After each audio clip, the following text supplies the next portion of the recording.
তো বন্ধুরা আমরা এখন কল্যাণী আইটিআই মোড়ের টুইন টাওয়ার দেখে চললাম কল্যাণীর রথতলার উদ্দেশ্যে, যেখানে এবছর 2022-এ করা হয়েছে স্বামীনারায়ণ মন্দির।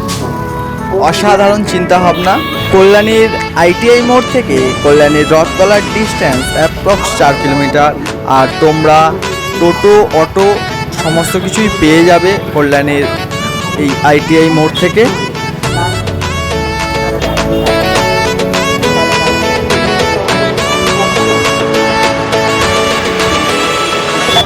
হ্যালো বন্ধুরা, এই মুহূর্তে চলে এসেছি কল্যাণীর রথতলাতে।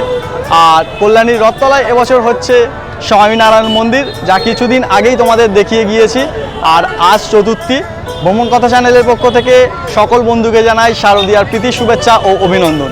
তো চলো আর বেশি কথা না বলে আমরা একেবারে মণ্ডপের উদ্দেশ্যে রওনা দেব আর তোমাদের দেখাবো কতটা সুন্দর হয়েছে এই স্বামীনারায়ণ মন্দির। প্রচণ্ড লাইন হয়েছে, বাট এখানকার সদস্যদের সাহায্যে আমি যতটা পারি সামনে এসেছি।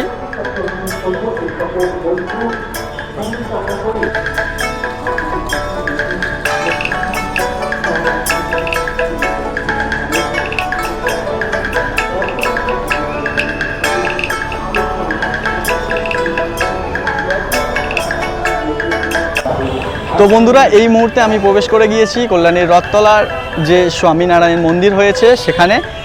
আর এখানের প্রচণ্ড লাইন হয়। আর তোমাদের বলে রাখি, যদি তোমরা চাও তাহলে এখানে একটা ই পাস পাওয়া যায়, 50 টাকা করে নেয়। সেটা নিয়ে তোমরা ভিআইপি লাইন দিয়ে চলে আসতে পারো।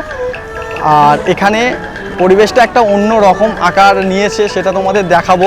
খুব সুন্দর লাগছে, অসাধারণ।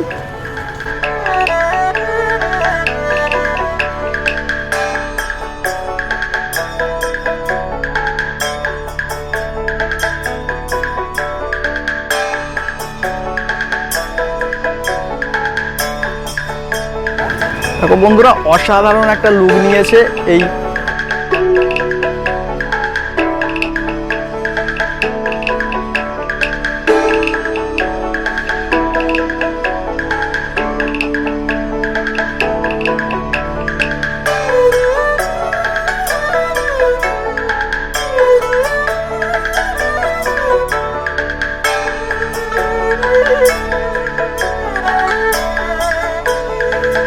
দেখো বন্ধুরা, পুরো জলের উপরেই বলা চলে মন্দিরটা হয়েছে। অসাধারণ একটা লুক নিয়েছে এই মন্দিরটি।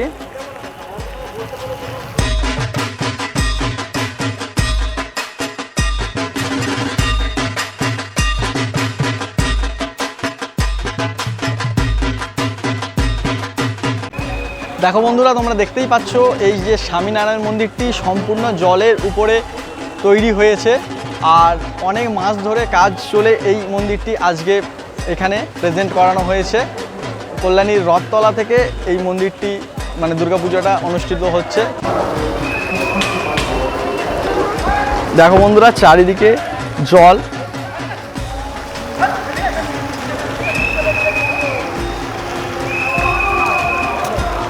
সুন্দরভাবে ফুটে উঠেছে, অসাধারণ একটা লুক নিয়েছে।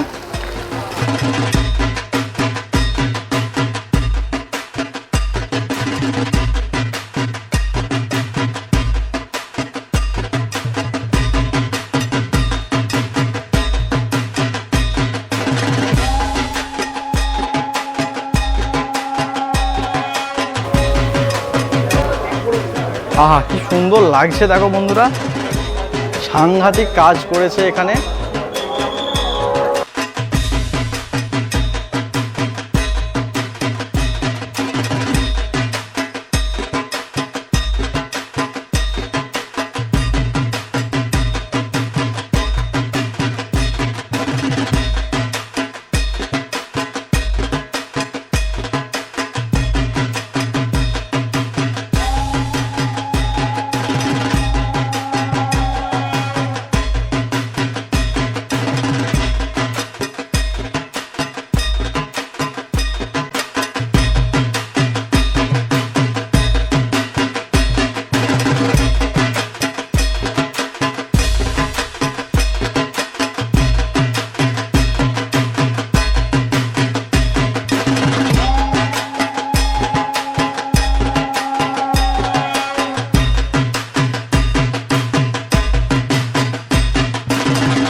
প্রতিমা শিল্পীটি বানিয়েছে সুদীপ্ত ভৌমিক।